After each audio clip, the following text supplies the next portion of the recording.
What's up, everybody? This is Ncaa14 once again. Getting to them rosters again, man.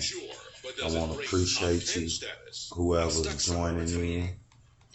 Thank you very much.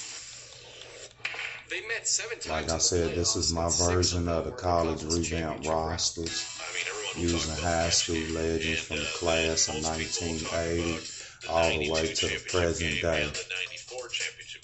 People forget, though, is the playoff games in the early 70s.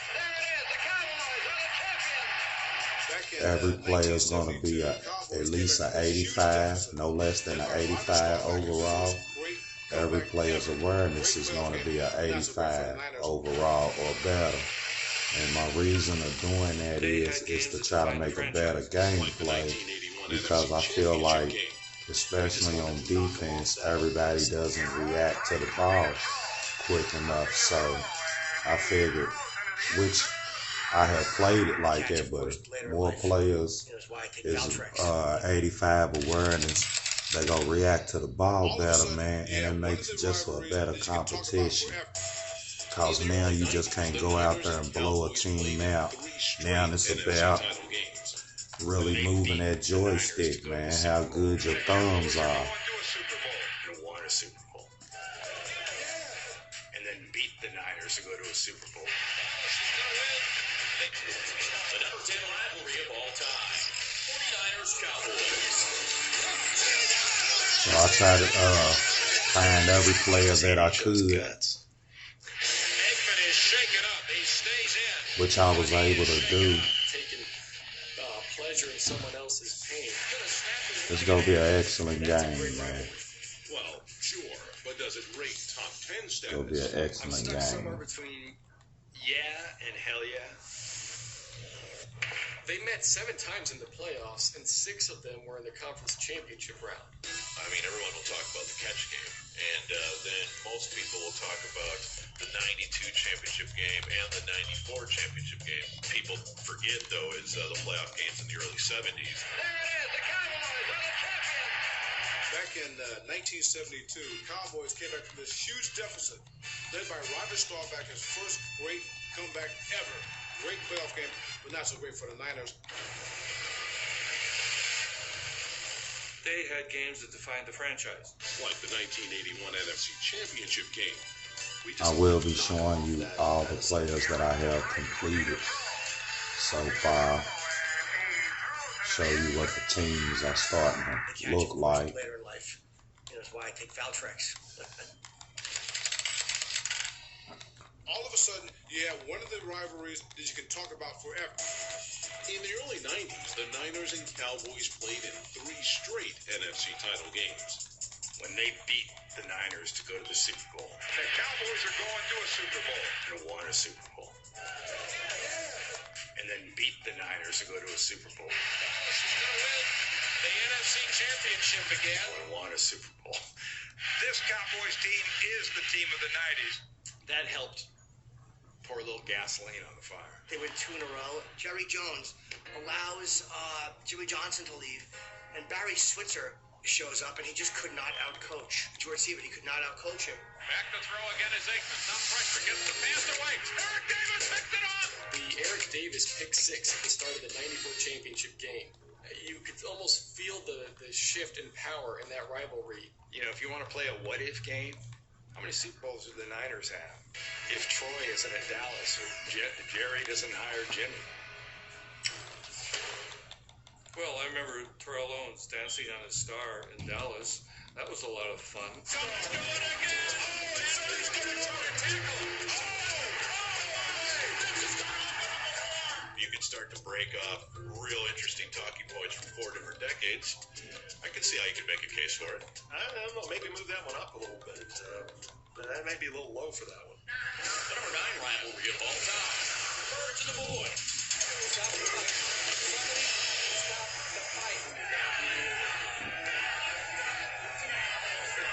If you were taking a poll in Philadelphia, Eagles Cowboys would be number 1 and everything else would be 10. It's like all my friends who are Cowboys fans. That's the thing. Like Philly, you don't mess with. You can go into any sports shop in Philadelphia and find a t-shirt or a hat that has Bleep Dallas on it, Dallas Bleeps on it. It's always going to be hatred. It never changes. Get an eagle giving the one finger salute. I don't think the Cowboys look at the Eagles as a huge rival. Oh, I hate those dirty Eagles. But do they really hate the Eagles? Hate them. I mean, the Eagles hate the Cowboys. But it's got to be a two-way street here for the rivalry. They care. They're dirty. Eagles play dirty. Philly fans Man, this shit tastes good. like their athletes a little on the dirty side. They cheer when people get hurt. I was there the day that, Michael Irvin was hurt at the vet. Irvin is slow getting up. And laid motionless, and it seems like most of the vet got a big kick out of that moment. They got an ambulance backed up out of the corner, and Jerry and Stephen Jones are both over there. I'm not sure they're not going to ride with Michael in the ambulance. In 1980, the Eagles' Harold Carmichael had made a catch in 127 straight games. I'm gonna put Harold Carmichael on the game. Dude was like 6'7", man. Wide receiver. Used to play for Philadelphia Eagles. That was it. Buddy Ryan loved to beat the Cowboys. Number one objective, it seemed, was to get the Cowboys going. For him, it was almost like it was job one. Ryan reveled in the rough stuff and occasionally went too far. He actually tried to go after a kicker. And Dejas is just shaking his leg after he gets hit. It's actually funny. Not to Jimmy Johnson, who tried to get someone, anyone, to stand still and listen to the outrage. I would have said something to Buddy, but he wouldn't stand on the field long enough. He put his big fat rear end into the dressing room. I was in there. I've been on a diet. I lost a couple of pounds, and I thought I was looking good. Who cares? I'm sure they go back at each other, I'm sure Buddy said something about Jimmy's hair. 2 weeks later, the Cowboys came north, and things went south. You got batteries, snowballs, all type of stuff up Dang, we all remember Snowballs and Jimmy Johnson. Jerome Brown, the defensive tackle of the Eagles, bleeding. Let's cut it out with snowballs. Ice balls, not snowballs. This is really fun. You want to talk about what a rivalry is based on? You need historic moments of high levels of hate and vitriol, and there's all that. Great rivalry of all time. Patriots and the Colts. In the last 20 years, it's the equal of Yankees-Red Sox. I mean, it is, it's real. It's real. This is the one rivalry that really derives strictly from on the field. The Patriots and the Colts were the winningest teams in the NFL in the first decade of the 21st century. But the late 20th century wasn't always as kind to the franchises.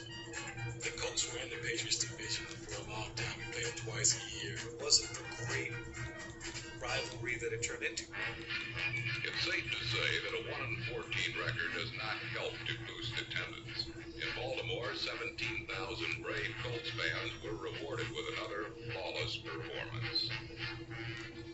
They were both pretty bad for a fairly long stretch, which is why when people look at this list and see Colts and Patriots off, they might go, but that's not a historic traditional rivalry. These guys just washed up on shore 2 years ago.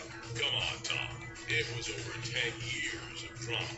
And in the odds, the Patriots and Colts may have produced more standout moments than any rivalry in any decade.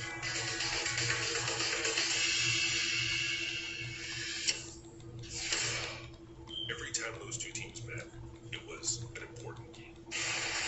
This is the first time the two NFL teams have met undefeated this deep into an NFL season. The first calling card moment of this rivalry was the fact that Tom Brady's first NFL start came against the Colts. He took care of business that day. Back to throw is Manning on second and 18. Fires to the right. It is intercepted. The Patriots had this amazing goal line stand with Willie McGinnis making the stop on 4th down. Either they're going to score or win the game, or we're going to stop them, or we're going to win the game. Teams met again 6 weeks later. Peyton Manning was horrible in the 2003 AFC Championship game. Fires intercepted. Time off. 4 interceptions of Peyton Manning. We wanted to send a message that we weren't going to let him score. In 2004, the Colts made 2 more frustrating visits to Foxborough.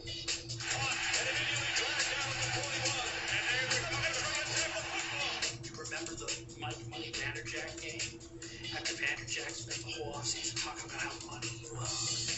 down to a field goal at the end, and then Jack honked it. The majority of these mega matchups were won by the Patriots, but not in 2006. Their matchup in the 2006 AFC title game, I still think is one of the greatest games I've ever covered. When the Colts came back from an 18-point deficit. He had Mitch Wayne over the middle. He's running with it, and the ball pops up in the air, and he catches it back. He's got it. He almost lost the football. At that point, I think I realized that this is probably going to be a bad ending. The 4th and 2 call. Belichick. The Patriots Are going to go for it on 4th down. I can't believe it. Brooks fires right. It is caught. It is short of the first down. It is short. The Colts take over. Now that's an instant classic, right? When you look at the great games that were played, the rivalry from 2001, really through until 2011, it was pretty magnificent. Put those higher before this goes on television, okay? Colt Patriots definitely should be higher. The number 7 rivalry of all time, the Bears and the Packers. It is the oldest and most storied rivalry in sports. I mean, there's no disputing that. That is a fact. Programs here. NFL's oldest rivalry. The Packers and Bears. The Packers-Bears rivalry began in 1921. The tone for this rivalry was set right from the start, when Chicago guard John Tarzan Taylor's sneak punch broke the nose of Packer tackle Howard Cub Buck. It has been laced with hatred. You've got the same division. You've got great players on both sides. The rivalry also featured coaches of some renown.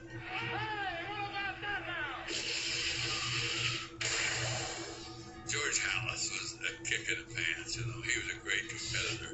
Despite the nickname of a Papa Bear, George Halas was not always lovable and cuddly. He was always trying to steal our playbook, or we thought he was. Coach McCarty always had us checking the lineman on the telephone pole, or check this guy, or who's that over there? That's Halas. They had a very, very fierce rivalry. Halas wasn't the only Bears coach who understood the intensity of the Packers rivalry. Lovie Smith goes to Chicago. The first thing he says is, "You got to beat the Packers." Number 1 goal we'll have is to beat Green Bay. When the head coach says, our number 1 goal is to beat the Packers and then win a Super Bowl, come on. That's a rivalry. I can't remember any meaningful games, but I'm sure we can go rustle up a few guys down at the nursing home who can. Tom, you don't exactly need Mr. Peabody's Wayback Machine to remember 2010.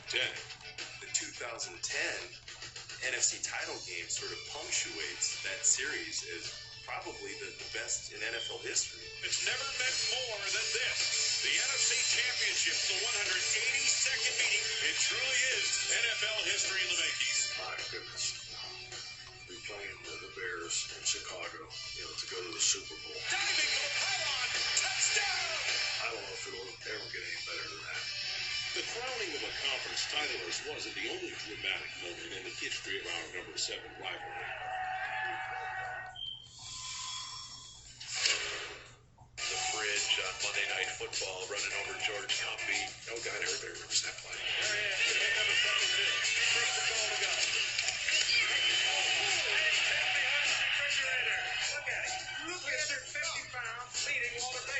This being the Bears-Packers rivalry, Chicago coach Mike Ditka wasn't content to use Perry as a blocker. First and goal inside the Green Bay 1. Hand off to Perry. McMahon makes the open. Bears right down. I think Ditka took particular delight in doing it to the Packers. Does this elderly rivalry belong higher than number 7 on our list? It is so completely outrageous that the Bears-Packers is number 7. What the hell's going on out here? I think the Packers-Bears is number 1. I'm really surprised it's not higher. I'm really shocked that it's number 7. To me, the Packers-Bears rivalry is as good as any all sport. They hate each other, man. Yeah, that's number 1. There is no other rivalry. There's no pro football if you don't have the Packers and the Bears. Come on, number 7. If you remember the 1970s, this doesn't matter. If you remember the 1980s, this doesn't matter. If you remember the 1920s, yeah, it's number 1. The number 6 rivalry of all time. Ravens Steelers. Baltimore, I just get angrier as the week goes on. They don't like us. We damn for sure don't like them. No excuses. No explanation. Is there another rivalry in the NFL that even compares to that one? It's the relaunch of the Steelers-Browns rivalry, except that in this case, both teams are good. No doubt, this rivalry rocks, but does it have the pedigree? It's too new. I mean, this is just insane. I mean, this rivalry goes all the way back to 2009. So you're telling me that Ravens Steelers is greater than Chiefs Raiders, who've been battling each other forever? Holy Toledo, it's a free-for-all. That's crazy. Nah, we haven't lost our head. This rivalry rates because it's wicked mean.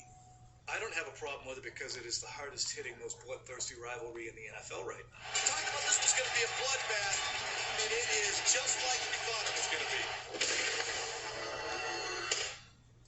Those teams truly dislike each other. There's no nastier game in the NFL. They get on each other's nerves, and it shows. It gets chippy. It gets a little cheap at times. It really is the most physical games of the year. They really punish each other. I remember Ray Lewis breaking Rashard Mendenhall's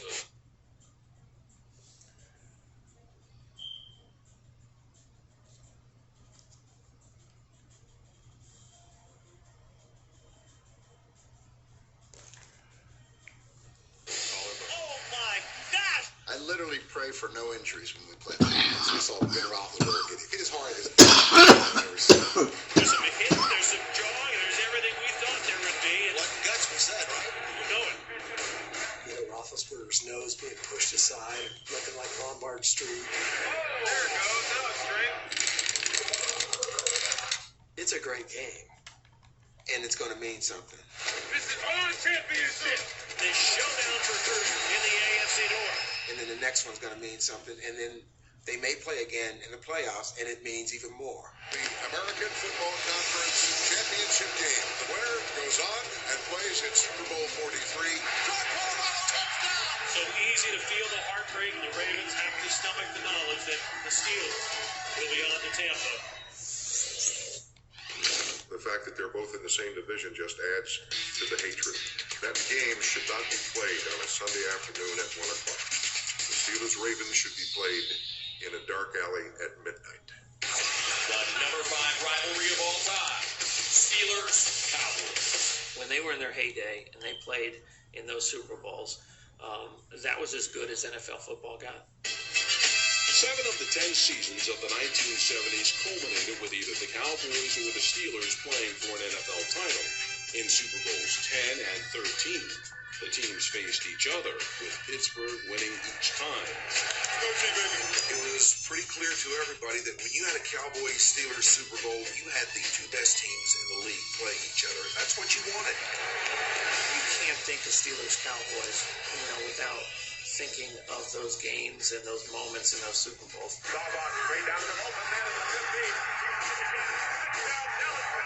The Lynn Swan catch. The Jackie Smith drop. Roger back to throw, has a man open in the end zone. Touchdown drop! Oh, bless his heart, he's got to be the sickest man in America. They are the Dallas Cowboys, America's team.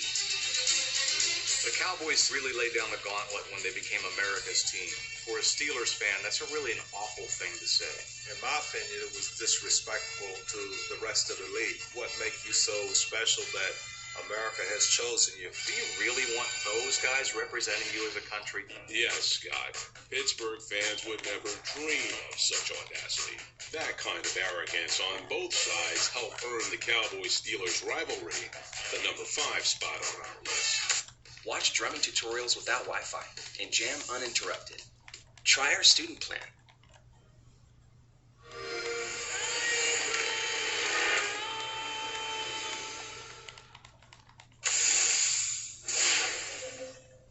They played again in, the 95 season, Super Bowl 30. The coach Bill Cowher, he's always thinking. And with his beard, Neil O'Donnell looks like he's Abe Lincoln. The Cowboys are back, and they're walking on air. They no longer have to look at Jimmy Johnson's hair. The Cowboys won. And the Cowboys win another Super Bowl title. Neil O'Donnell threw 2 unfortunate interceptions. And he fires a pass, and it's intercepted at the 40. Neil O'Donnell played pitch and catch with Larry. Pass is picked up, and open field. If you want more, you can run from there. Straight up. I'll go with you, Doc. I think it was extremely important for the Cowboys to get one against the Steelers. Touchdown. Emmitt Smith scored.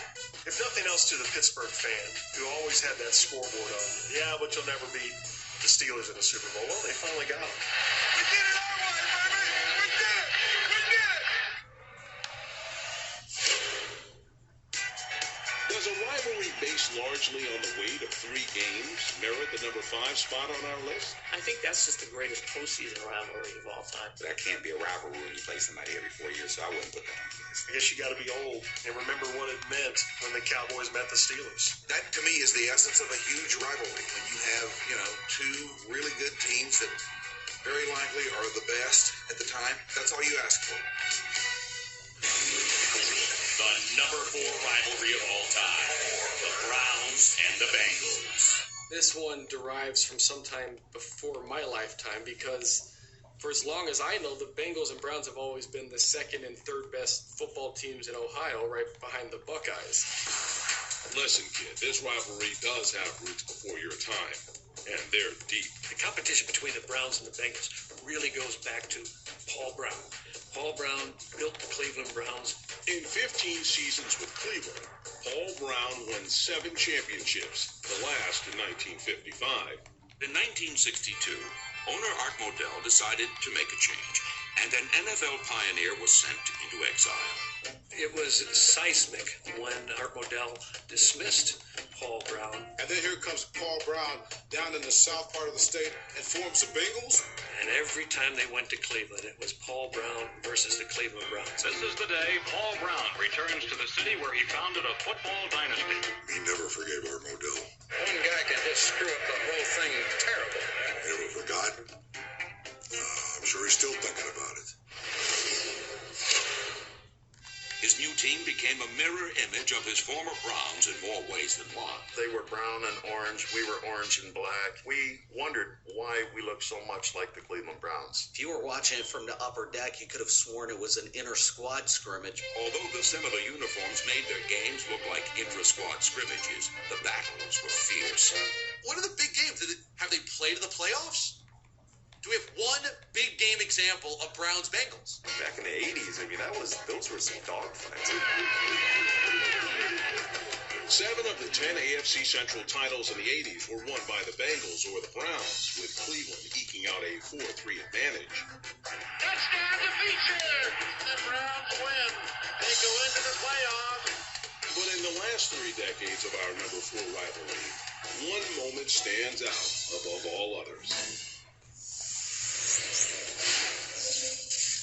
Sam Weiss gets on the microphone and tells the entire crowd of Cincinnati, "Don't let it, Cleveland." It was classic TV. It was classic Sam Weiss. I'm sure Paul was somewhere. Sam knew exactly what he was doing, and it was good for the rivalry. Oh, it was just, how dare he criticize the Cleveland fans? Who is Sam Weiss? Right now, you go for the jugular. To this day, when his name is mentioned, Browns fans have things that I can't say here that would get bleep, bleep, bleep, bleep all the time. You do know the difference between Cleveland and the Titanic. No, what's that? Well, at least Cleveland has a better orchestra. So is the Bengals-Browns rivalry too much of a joke to earn the number 4 spot on our list? He throws an interception with his left hand. Unbelievable. It absolutely belongs on the list, and I don't have a problem with it being number 4. can't put it at number 4 on this list. Coach, on the PA address, is the best moment of the rivalry. I played for the Cleveland Browns my last 3 years, but I never knew that was a rivalry. So you got me there. Give me another one. The number 3 rivalry of all time. The Jets and the Patriots. I think the Jets-Patriot rivalry's been incredible. The pass on 3. Go, 1, 2, 3. So much of it has nothing to do with the football on the field. It's been the front office, back and forth, personnel, bad blood, starting with Bill Parcells. Parcells took the previously floundering Patriots to a Super Bowl, but his relationship with owner Robert Kraft deteriorated. They want you to cook the dinner. At least they ought to let you shop for some of the groceries. Doesn't take much to stoke the fire when you're talking about New York and Boston anyway. Then you throw Parcells taking the Jets job into the mix, and that amplifies it even more. Patriot fans started to hate the Jet fans even more than they did because they were taking the big tuna. And then the Patriots got their revenge. Belichick resigns as head coach of the Jets. The most bizarre press conference I've ever seen in my life. Due to various uncertainties surrounding my position as it relates to the team's new ownership, I've decided to resign as the head coach of the New York Jets. Let's just say he didn't like the New York Jets and he didn't like anything about the organization. And I want to wish everyone with the Jets my very best. Where does he end up going? To the Patriots. I'm very excited to introduce to you our new head coach. That just starts it all. Then you add Spygate, you add Mangini. Man, you've got a great rivalry there.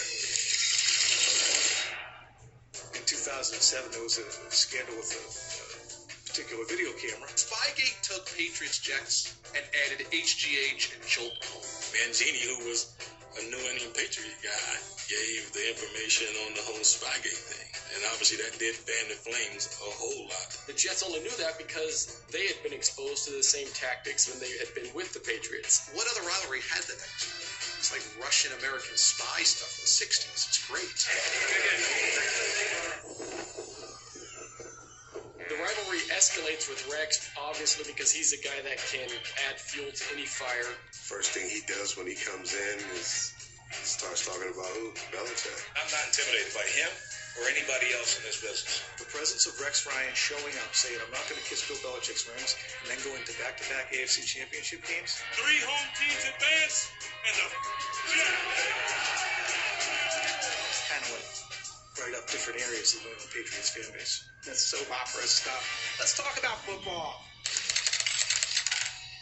It was a Jets game when Drew Bledsoe was injured that allowed Tom Brady to come in and start his career. chased by Ellis. It's a terrible shot. What they should do is have a big ceremony. Build a statue to Mo Lewis. We all thank Mo Lewis every day. The Patriots mostly dominated during the Brady-Belichick era. The Jets haven't gone to a Super Bowl since the 60s. The Patriots have gone to 5 under Belichick. Yeah, that'll unravel the rivalry. The number 1 seeded Patriots were denied another possible Super Bowl trip in 2010. We'll see you in Pittsburgh for the AFC Championship game. The Jets doing a jet landing in Foxborough. It was a defining moment.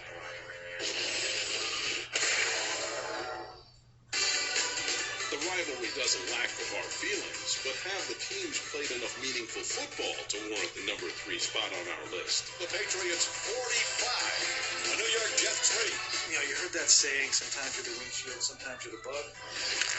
Patriots have been the windshield most of the time. Jets players can't stand the Patriots. Jets coaches can't stand the Patriots. Vice versa. And then, by the way, it's New York and it's Boston. Even better. Yes. Patriots, Jets. Awesome. The number 2 rivalry of all time. The silver and black and the black and gold. We definitely didn't like each other. Now there's a little bit of milling around going on. Lambert is off to one side, and they've got Bill off to the other. Playing on the fringe of what was legal and beyond the fringe. So it's like pouring gasoline on the fire. I think Raiders-Steelers represents everything that was great about the 1970s and the way the NFL used to play. The Oakland Raiders have taken a 7-6 lead. Rarely can you point to the precise inception of a rivalry, but make no mistake, this one began with this snap in the 1972 playoffs. It's down to one big play. 4th down and 10 yards to go. Bradshaw running out of the pocket, looking for somebody to throw to, fires it downfield. And there's a collision. And it's caught out of the air. The ball is pulled in by Michael Harris. Harris is going for a touchdown for Pittsburgh. I think the immaculate reception is in Pittsburgh. You learn that right after you go to school. Immaculate deception. What, are they still crying about he didn't catch it? He caught that ball. And I go to my grave saying that, the ball hit the ground. Fuqua knows he hit it, and it should have been our game. Steelers got the best of that deal. The officials helped them with that. I thought we got taken. The word is stronger than that. It was a mistake, but it was one of those things that was an honest. I guess it was an honest mistake. You can't just keep crying about that. You got to move forward. I think uniforms help this one. Steelers, Raiders, just from physical appearance, these are the two most villainous-looking teams in the league. And Jack Lambert, okay, he had his moments, okay, but I mean, after all, how can you respect a guy that has no teeth? The thing you have to remember about the Steelers and the Raiders that usually one of the two teams is going to be in the championship. 3 straight seasons, 1974, 75, and 76. They met in the AFC Championship game. Each year, the winner went on to take the Super Bowl. John Madden's grin is from ear to ear. He looks like a sweet watermelon. The Raiders and the Steelers, if you didn't come out of that game with a few stitches, you didn't play. And I just love that about that rivalry. Easy for him to say. Lynn Swann felt different. The blow was illegal, delivered with what would seem to be some type of malice. The Raiders were never real empathetic. And if he don't want to get hit, his best bet is not to show up when we play Sunday, because I guarantee he will get hit. Poor Swan's out there in the middle. Well, we're glad he did ballet. He could usually just fly over those guys. Oh, now I see something that's different and close. Lynn Swann saw. Steelers, Raiders, as long as the guys from the 70s are still around, still walking the earth, this will be a rivalry because it was that intense in the 70s.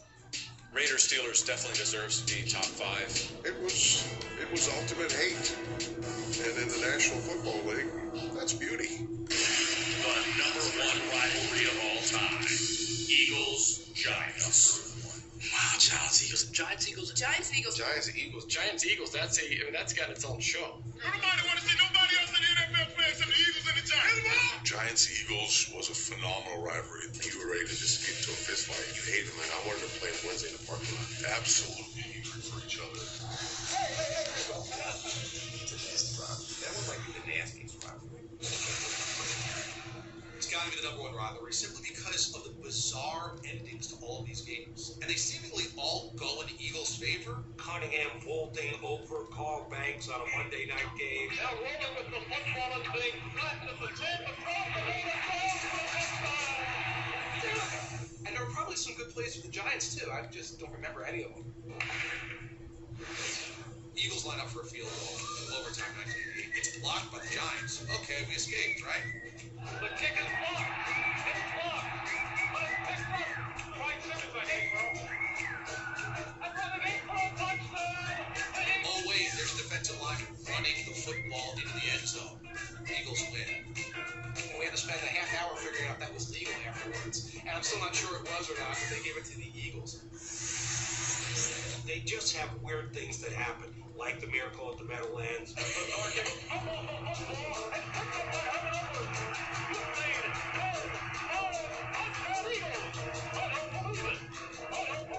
Another act of stupidity by a giant. Saniest play in NFL history. Except that it happened again. Bud dodges the punt, gets a high snap, gets it away. It's a knuckler. Jackson takes it at the 35, fumbles it, picks it up, looks for running room. He's at the 40, he's at the 45, midfield, he's at the 40, he's gonna go! The shortstop, the Eagles win! This is miracle in the middle range, #2! The most remarkable win I have ever seen! It seemed to show it going out right past Tom Coughlin as he slams down his fingers. He talked to Coughlin the next day, and the guy admitted he sat in a darkened room with the lights off by himself for the rest of that evening. Now, don't tell me that doesn't add to the rivalry. Proximity helps. It's like territorial. Yeah, Like, yeah, you think you're good now. Eagle fans are vile and disgusting. Your wife take the horse torch straight ahead. I ain't never seen a city or a team so full of hoes. Going down, put your hands off.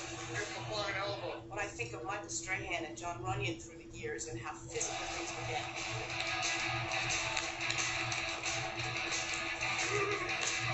I mean, nasty violence. I tell you right now, you know everybody will watch this.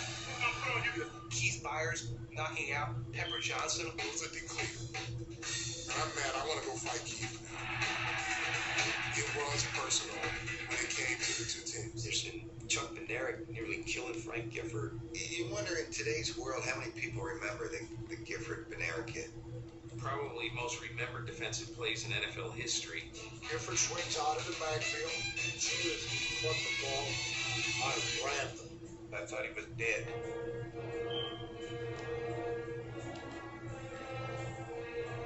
More than anything else, you see that still picture of Chuck standing over it. The way he used to sign the picture, add a little bit to it. What did Chuck write? He signed his name, his exact words.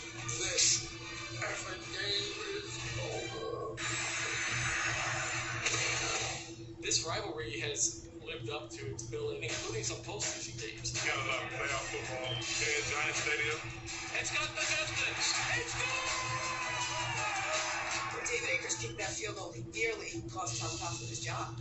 It actually led to the evolution of Coughlin, and then ultimately the next season the Giants would win the Super Bowl.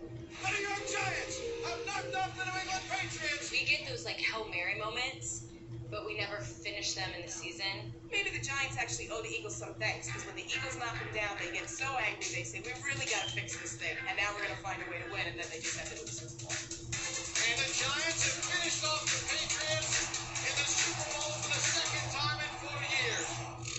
It's an East Coast deal. That's all it is. That's no East Coast bias. Anybody outside the East who believes there's a bias there, then they're not paying very good attention. If they cry East Coast bias in this, just tell them, we put Browns Bengals number 4. What do you want from us? We threw you a bone.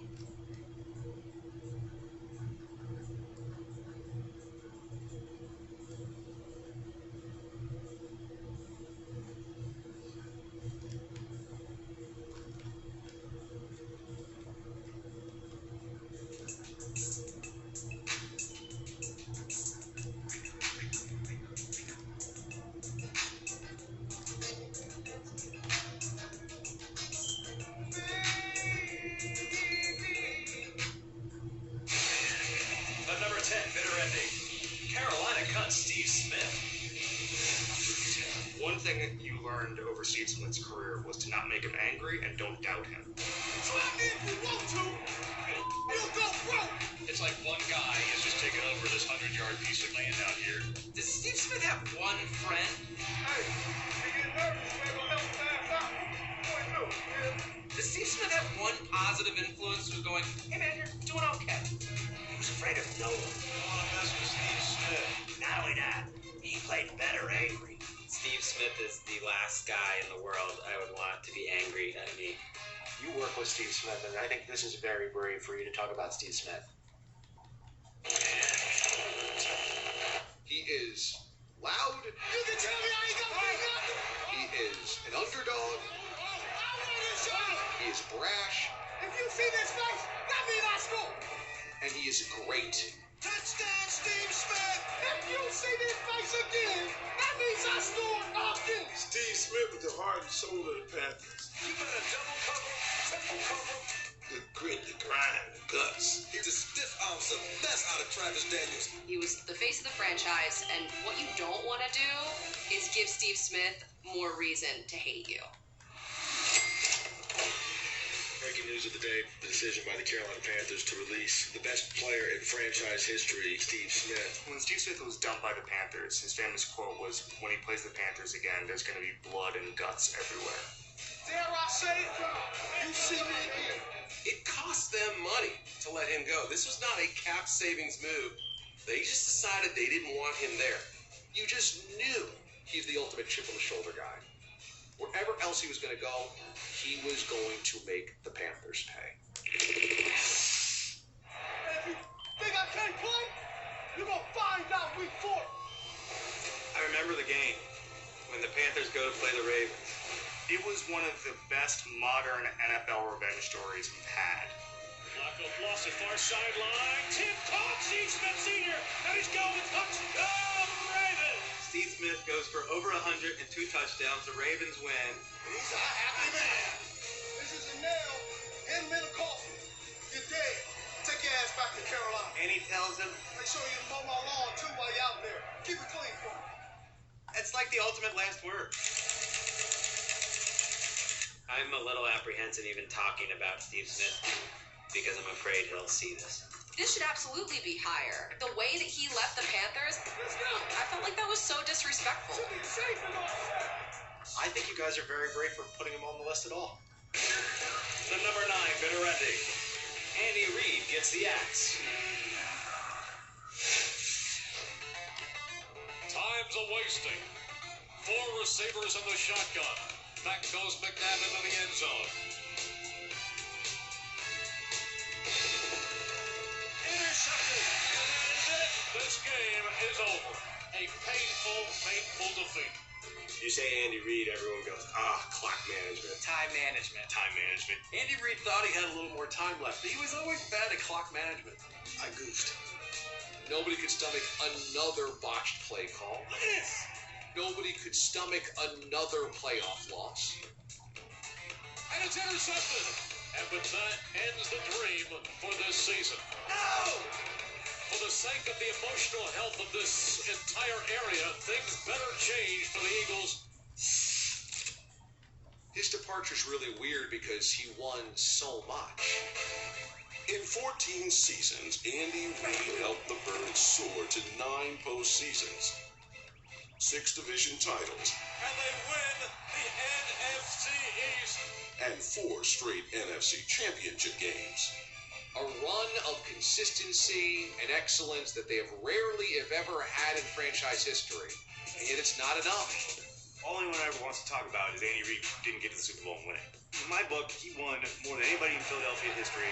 He's a great coach. Andy Reid deserves all of the accolades. Having the most regular season wins in franchise history, it's like having the most Monopoly money. You know what that gets you? Nothing. Last season, it was the ugliest scene I've ever seen at the Link. This was as bad as the score indicates. I mean, he was so wide open, there was no one within 10 yards. The Eagles finished with a 4-12 record. What a mess. Have you ever seen a team self-destruct like this?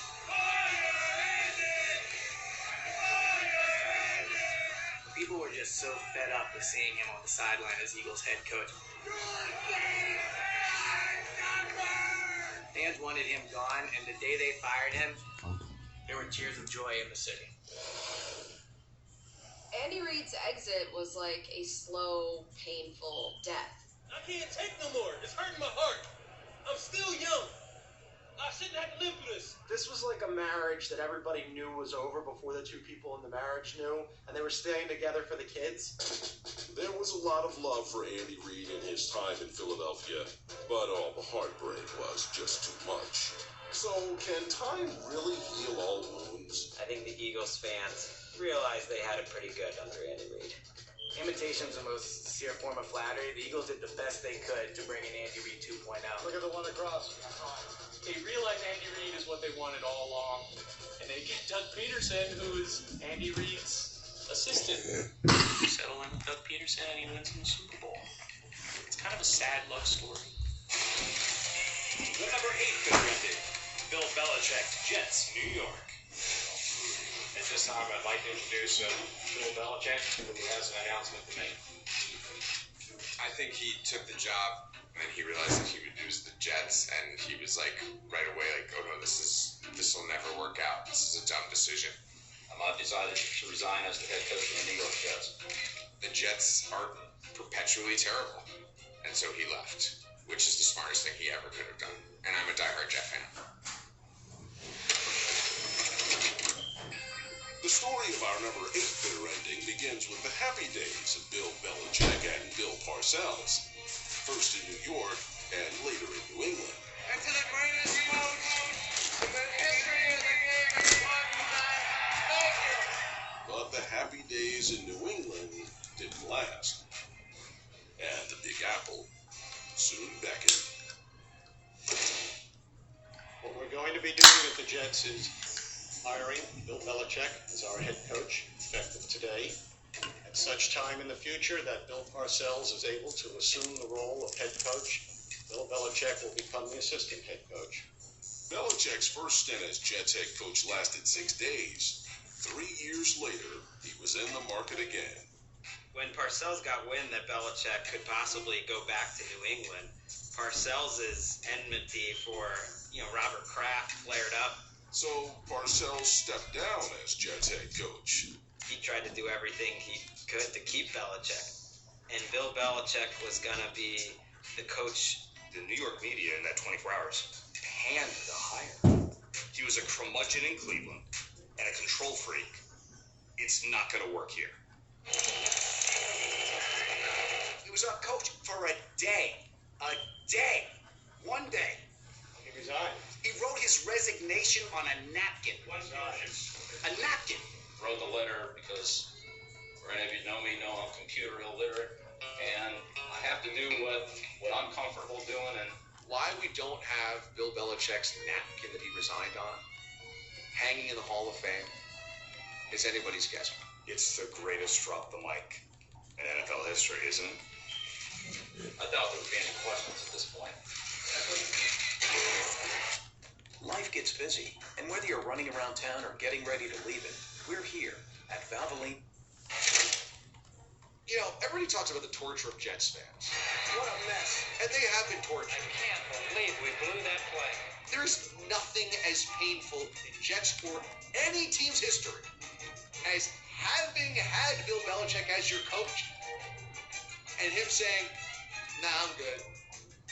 And then his next stop, winning a billion Super Bowls. The number 7 bitter ending. Joe Montana and the 49ers break up. This is number 1. Man, that's my team, the 49ers. I grew up watching Joe Montana. Joe Montana I was leaving hurt the when he 49ers left. was like Jesus leaving the tomb. Joe Montana, I'll say he is the best who's ever played the game. Where is he? What happened? Wow, that caught me off guard. Joe Montana demanding to be traded is crazy. It's kind of like Joe Montana demanding to sponsor Skechers step-ups. Oh, that happened? I mean, that was devastating. That was Joe Montana's city. No one wanted to see him leave. Man, give Steve Young a chance, boy. They ain't even on him. So when you break up with someone ever, girlfriend, wife, divorce, football team, it's always ugly, but there was no breakup worse than Joe Montana leaving the San Francisco 49ers with a perfect Super Bowl record and 3 MVPs. 39-second remaining. Back to throw Montana. Stepped up throw. Performance by Joe Montana was just almost unbelievable. The team of the decade? Watch him, and he's so cool about it. Joe Cool's departure from San Francisco was anything but smooth. Leonard Marshall coming from the back. Broke his ass up. Series of injuries, and a hotshot replacement loomed over the legend. That's what really made them mad when Joe left, because they had Steve Young already. So much defined the franchise, and he's relegated to bystander. This was cold-blooded. People talk about Bill Belichick being cold-blooded. Can I challenge that? No. Bill Walsh was cold-blooded. Well, our strength is the quarterback, but our problem is we have 2. There's a quarterback controversy developing. It was the threat of Steve to keep Joe at a pinpoint level. Walsh played that up. If you want to talk to someone who wants to play, come talk to me. It was the smart thing to do. You had a great young quarterback who was ready to take over, and a guy that just didn't want to leave. We wanted you to groom him, and 2 years later, he's like, I'm not done grooming. You're done grooming. At a certain point, it ends. And when it ends, you can do it in 2 different ways. You can walk away, fist held high, we did it. Or you can walk away going, hey, can anyone give me a ride? Joe's journey didn't end in ultimate triumph or devastating defeat. Just 1 year after going to Kansas City, Montana took the Chiefs to the AFC Championship game. was sweeter than getting revenge against his old team. High formation play fake by Montana. What's the throw? Wide open. Joe Valerio has a touchdown. Back to throw is Montana. Fires for the end zone. Touchdown, Kansas City. I think you can see it in that reaction. He wants his win today. There's no cooler way for Joe Montana to stick it to the Niners. I would put it higher. I mean, if you are double-crossing the greatest quarterback of his era, that's got to get higher. That was the worst departure of all time, bar none, not even close. The number 6, bitter ending. Bo Jackson breaks his hip.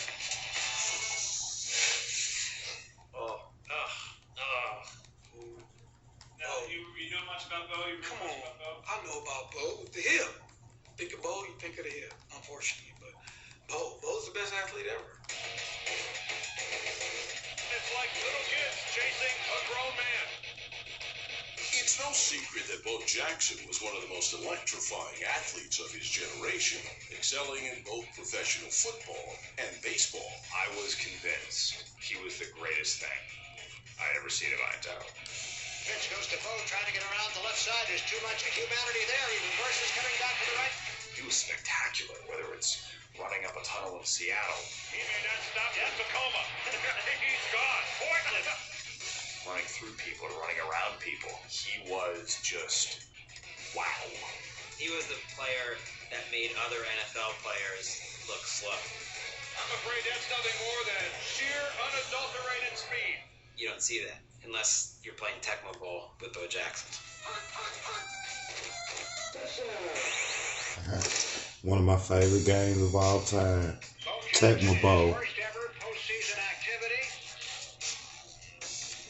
Pitch to Bo, outside right, turn it up the side, 30, 35. Up back 40, up back 50, up to 50. But he puts it in the afterburner mode. Holy Toledo. Bo sort of twisted as he went down in the grasp of Walker. I remember watching that playoff game and going, oh, no big deal. Bo has gotten up slow and he has gone back down. Oh boy. You don't think for a minute that this is going to end Bo Jackson's career. Bo Jackson does not appear to be seriously injured. It was like a bad ending to a movie. I want a Scooby-Doo that. To think that he walks off of the football field and never walks back onto it is a nightmare. It haunts you. Bo's exit's the best thing that ever happened to Bo. Now Bo is a mythological creature that we're telling bedtime stories about. Thank God for Bo Jackson. There's no bad memory of Bo. We all wish for more. It's a good exit. Bo's bitter end is the only injury to make our list because we're left with the burning question of what could have been. You cannot tell me that he wouldn't have been the greatest if he had played an entire career. Ran for 950 yards and half the season. What Bo could have done healthy is the greatest what if, I think, in NFL history. Bo Jackson laying waste to the Kansas City defense. Bo Jackson's is like a bummer for everything. It's a bummer for football. It's a bummer for baseball. It's a bummer for commercials. It's a bummer for Saturday morning cartoons. I feel like if Bo Jackson kept playing, eventually we would have been like, remember the season that Bo Jackson played when he didn't wear pads and he went for 2,000 yards? You remember when Bo Jackson ran for a 95-yard touchdown backwards? What a player. If that's not on your list, somebody made the wrong list. And now, the number 5 bitter ending. Terrell Owens leaves everyone. He should be higher, if only for the hybrid driveway workout and press conference. Oh, no question. Some would say this is starting to become a circus. It's That never was been one of done my before favorites. since, and it is T.O. one was of the doing great sit-ups on all-time the moments. driveway. T.O. is a pioneer.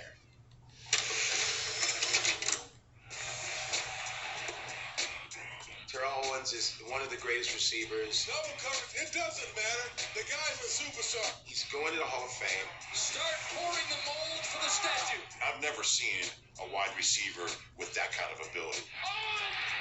But he was just as talented as tearing teams apart. I'm in a league of my own. They ain't ready for me. How many teams was he on? A lot, right?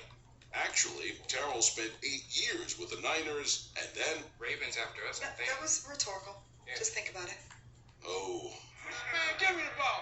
I don't want to hit that. The went bad for him in San Francisco. Give me the ball. Then it went bad for him for about a minute and a half in Baltimore, which is how he ended up in Philadelphia, where it went really bad. He gave Terrell every opportunity. And then he went to Dallas, and this is going to shock you guys. Go well there. You're forgetting the Bills. Oh my God, the Bills and the Bengals. I don't remember the exits as much as I remember the nonsense leading up to the exits. Terrell Owens was going to the star. He's going again. Oh, It's my team.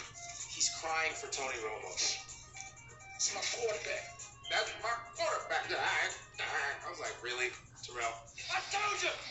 They hate to love me. But I kind of loved when he would score a touchdown and he would take out a pad. That was funny. And his son. When he would eat popcorn. When he did Ray Lewis's dance. You know, remember he did it? I was like, really? You gotta have dignity when you're playing this game. Then it got too much. Tuesday afternoon, Terrell Owens' private plane landed in Philadelphia. The roller coaster pattern of our number 5 bitter ending was distilled in a single city.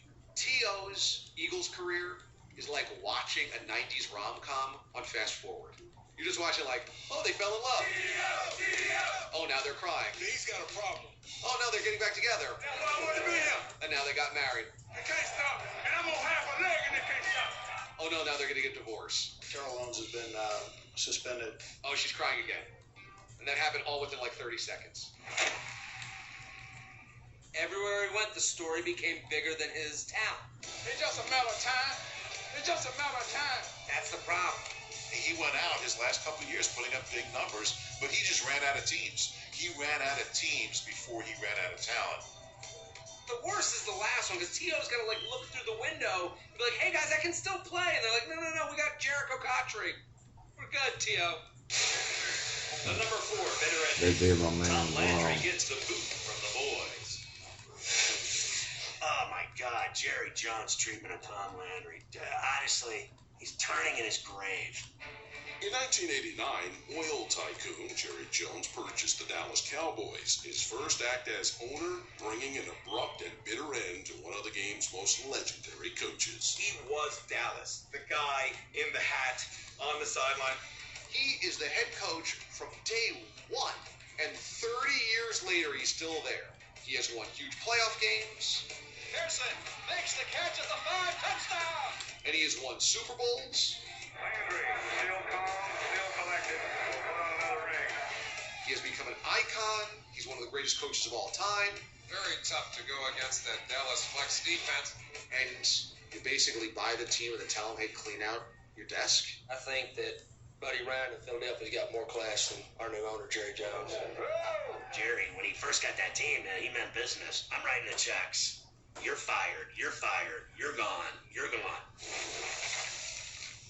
Seeing him cleaning out his office like some run-of-the-mill executive, that was not the way Tom Landry deserved it. But you had a new owner. He knew the coach he wanted to hire. And Jimmy Johnson, there was a famous picture in the Dallas Morning News. They were at a Mexican restaurant, and they put that picture on the front page huge, and you knew right then Jimmy was going to be the coach. I look up to a man like Tom Landry. I know that there could have been better circumstances as far as me coming into this position. Jerry Jones is justified in that he got rid of Tom Landry. Just like so many other great coaches, their success starts waning. You hate to say it, but sometimes there's some truth to it. The game passes people by, even the great coaches. You kind of just saw the Dallas machine just coming apart. Landry was losing. It was a train wreck at the end. It goes from bad to worse. It was time to go. It was changing. I mean, he invented the 4-3 defense. That's how old Tom Landry was. This is how we won the Ice Bowl. Was he there for that? Watch his star now, come on. Jerry Jones might not be the Hall of Fame owner without dumping Tom Landry. Like at the time, people hated it, but they needed to do that to move on to the Jimmy Johnson era. It worked out. They won those Super Bowls. So I'm sure there's still some hard feelings in Texas about the way Jerry Jones handled that whole thing. You can't treat a guy who had meant so much to the city and to the franchise and to the sport the way that Jerry Jones treated him. And I bet you if you ask Jerry, he probably regrets how he let go of Tom Landry. It was a real mistake. And I think that one should be number 1 for how it went down. As a kid in Waco, Texas, who worshipped the Cowboys, Tom Landry was like God. and God should have made a better exit. The number 3 bitter ending. Brett Favre leaves Green Bay. Seems like just yesterday we were here. Watching him growing up, I'm very confident that we will have the number 1 spot. I think we all know why I'm here. Because it wasn't just rude, it was also like bumbling. I am officially retiring. It was like this long process, you know? It was like my parents' divorce. I don't want to talk about it. Yes, I do. Brett Favre was an icon in Green Bay. He was the guy who brought that team back. Who can show it better than Brett Favre? This is the best thing that's happened in Green Bay in a long time. Favre and Reggie raised them out of the ashes, returned them to glory. The Vince Lombardi Trophy is coming home where it started. In 2002, I remember there being, Brett Favre might retire. Be ready for this in case it happens. Favre is being taken out of the game. This went on year after year after year after year. In what could very well be And it just became kind of a running joke. his final game in the National Football League. And for 5 or 6 years, he does this. And every year, he's coming back. My dad would call me. It was a big, big thing every time Favre said he was going to come back. And then you have the year where he says he's done. I am officially retiring. I watched the presser. I cried at the presser. I rewatched his tearful press conference. And I cried again. Then I moved on. But then he started saying he wants to come back again. 5 months after our number 3 bitter ending, Brett Favre was traded to the Jets. He goes to the Jets, and I was like, great, I have 2 teams now. I've got the Packers, who I've tattooed on my body, and I've got the Jets, who I don't care about, but the New York Reds now. Retires, done, don't need to worry about it. And then the rumblings. Well, then there's like private planes being sent to where he lives, and I'm like, well, I don't like the look of this. What sets our number 3 bitter ending apart, I promised I wouldn't get emotional. wasn't the making of the wound, so much as the salts in it. Leaving the Packers for the Vikings. The hated Vikings. The Vikings of all teams. That's the ultimate salty move. If you're a Green Bay Packer fan, seeing Brett Favre do this in purple has got to make you sick to your stomach. He became evil for me.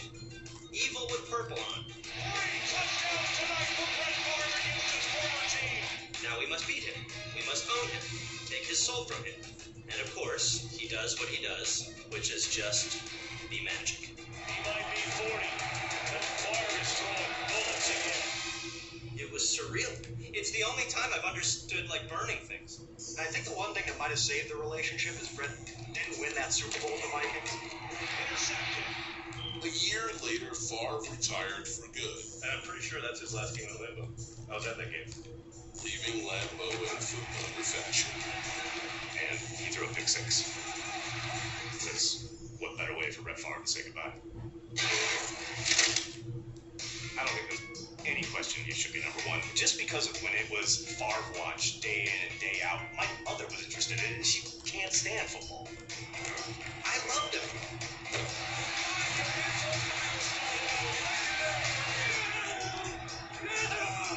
Loved him. And then the way what he did to me towards the end, unforgivable. The number 2 bitter ending. The Browns leave Cleveland. The atmosphere here is very quiet, very somber in reality. It is more like a family funeral. Funeral, yeah. The officials have flip-flopped it due to some of the debris and things that were being thrown out on the field. Fans are throwing their bench seats on the field. There's nothing more unceremonious than that. The thing that made it even worse, actually nothing could make it even worse. The reason the Hall of Fame is in Canton, 40 minutes down the road from Cleveland, is it's the birthplace of football. So the idea that a team could ever leave was just absolutely impossible. An enraged Cleveland Browns fan lighting fire to all of his Brown souvenirs. The year before, they made a playoff game. And they won. Bill Belichick and Vinny Testaverde beat Bill Parcells and Drew Bledsoe. The Browns entered the 1995 season as the hipster pick to win the Super Bowl. Maybe they are ready to go to the Super Bowl. Well, they've been singing Super Bowl along the banks of Lake Erie. But before Cleveland's Week 10 game, owner Art Modell made an announcement. They announced during the season that they were leaving. Coming into today, remember, this team was tied for first place, so this news brought a hand grenade into their season. This is something like if somebody's like, hey, I'm leaving you. When? Now? No. A couple of months from now, but I'm letting you know right now that I will eventually be leaving you. It's one of those things where you don't believe it's real. 26 years, season's ticket holder. I cut my seat out. We had a couple guys that were on that team when they moved. The few remaining moved the Browns. And they talked about how crazy it was and how angry the fans were. Might be better for this team to play on the road right now, Bob. Bomb threats would be called into the facility on a daily basis. They were just mad at everybody. The Browns are indeed coming to Baltimore. I always wonder, what if Art Modell didn't decide to move the Browns? When you take a look at all the guys that Belichick had on his staff, like Nick Saban, Kurt Ferenc, Mike Lombardi, Scott Pioli, Thomas Dimitroff, Jim Schwartz, all those guys were on that staff. And you wonder if Modell decides to not move the Browns, that maybe the Cleveland Browns would not know the futility that they know right now. So the Browns left Cleveland, but left their colors and name like a snakeskin. It's like a divorce where one of the spouses gets like the house and the kids, and the other one's like, I guess I'll take the memories. So Cleveland didn't have a team for a couple years there. Maybe it's time to take another couple years off. I mean, they kind of took off 2016 and 17, really. They can't even win. They can't even win for losing. Losing your team with a championship team being dismantled in front of your eyes with a Hall of Fame coach, perhaps the greatest coach in NFL history. That is the worst part of the movie without the happy ending. And now, the number one bitter ending. The Colts bail on Baltimore. God, you packed up moving vans? Really? That's how you leave Baltimore? Moving vans? The Mayflower. Everybody remembers the Mayflower, man. The way they left, in the dead of the night, that's one local news shot that will never be forgotten. You literally packed up and moved in the middle of the night.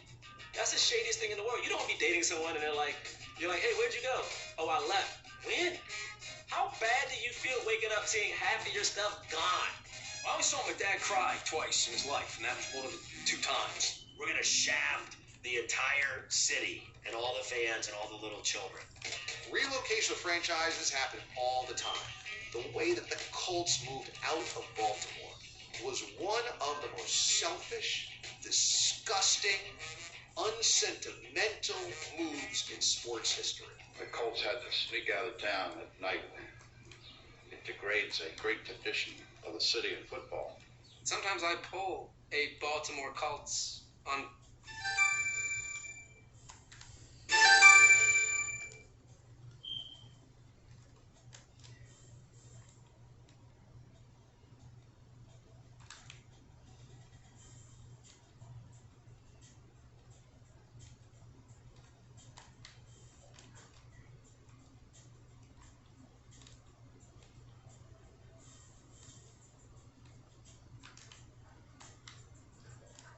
Girls. I'll be sleeping over. I'll be like, listen, I got a Mayflower van outside.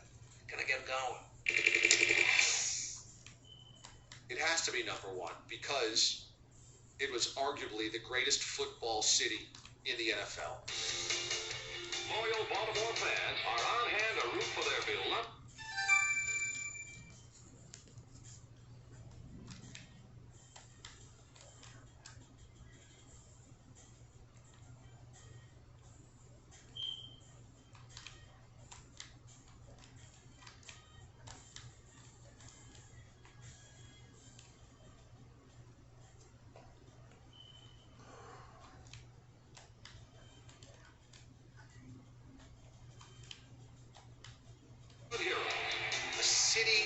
1950s, 1960s, 1970s that treated the Colts as their family. Johnny Unitas, John Mackey. It's a proud, proud history.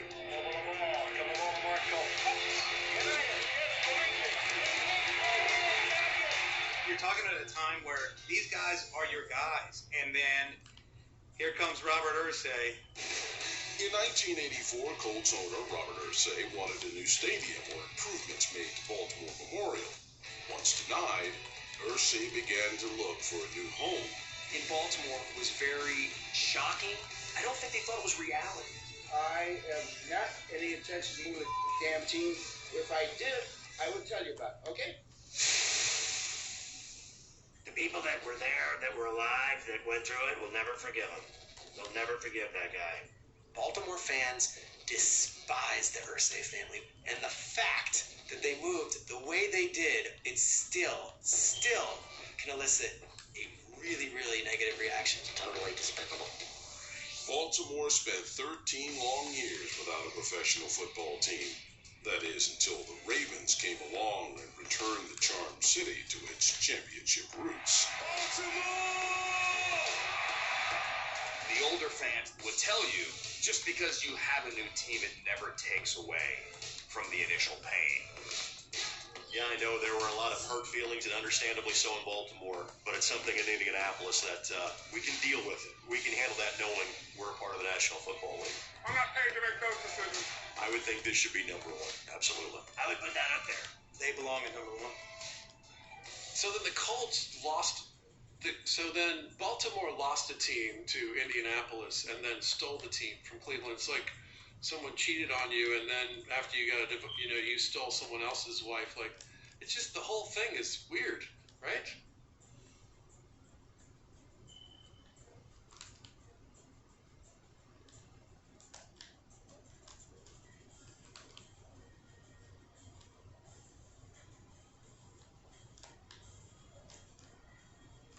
When you want the largest new, used, and certified pre-owned inventory right at your fingertips, you go to the Oxmoor Auto Group's online express store, where you can shop, compare, and choose your next vehicle. Pick your payment method, get the highest guaranteed trade-in value for your trade, qualify for pre-approved financing that meets your individual payment needs, and schedule for pickup or delivery to your door. You'll save valuable time and money when you shop the Oxmoor Express store at oxmoораutogroup.com.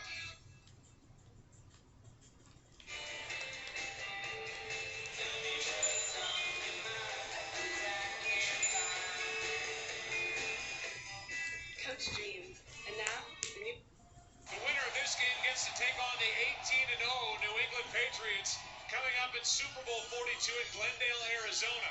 1 degree below zero, wind chill of minus 23 degrees on a full moon night here in Green Bay, Wisconsin.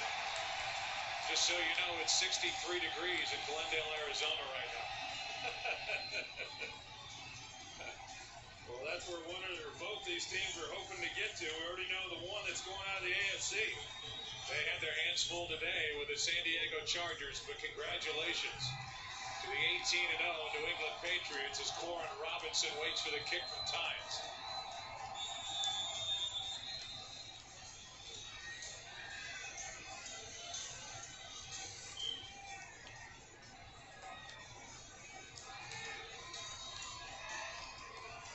These big linemen who will not wear sleeves during this game, they will have their bare arms exposed.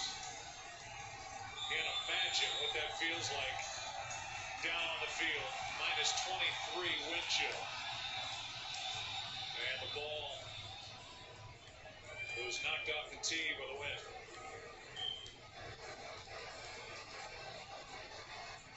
So some unlucky soul may have to put their finger on it and hold it for Lawrence Tynes. Well, and already, I mean, that gives you a pretty good indication as to how the wind is going to affect this ball game. You know, last week, yes, it snowed here, but there was very little wind. It was about 30 degrees, was not a factor in terms of throwing the football.